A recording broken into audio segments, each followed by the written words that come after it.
একটা রাজার একবার ইচ্ছা হলো দুইটা পাখি কিনবে। পাখি দুইটাকে কিনে গাছের ডালে বসালো, কিন্তু কোনোভাবে পাখি দুইটা উড়ে না। রাজার ইচ্ছা ছিল পাখি উড়বে, পাখি গল্প করবে, গান গাবে, কিন্তু কোনোভাবে পাখি উড়ে না। এমন সময় রাজা ঘোষণা দিল, যদি আমার এই পাখি গাছ থেকে কেউ উড়াতে পারে তার জন্য পুরস্কারের ব্যবস্থা আছে।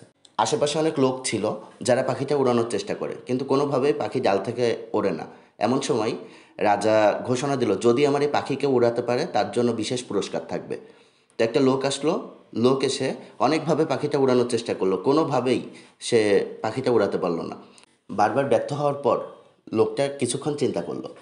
এরপর পাখিটা যে ডালে বসা ছিল সেই ডালটাই কেটে দিল। এরপর দেখা গেল পাখি দুইটা উঠতে সক্ষম হয়েছে। রাজা জিজ্ঞাসা করলো যে, যে কাজ কেউ পারে নাই তুমি কিভাবে পারলা?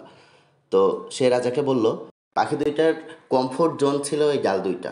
তো কমফোর্ট জোন যখন ভেঙে দেওয়া হলো তখন কিন্তু পাখি দুইটা উঠতে সক্ষম হলো। তো মানুষের জীবনেও এমন কিন্তু কমফোর্ট জোন থাকে।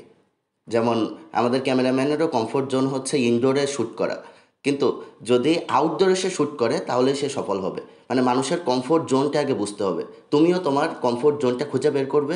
কমফোর্ট জোন থেকে যেদিন বের করতে পারবে, পাখি যেমন উঠতে সক্ষম হয়েছে, তোমার জীবনটাও ওরকম সফলতার দিকে এগিয়ে যাবে।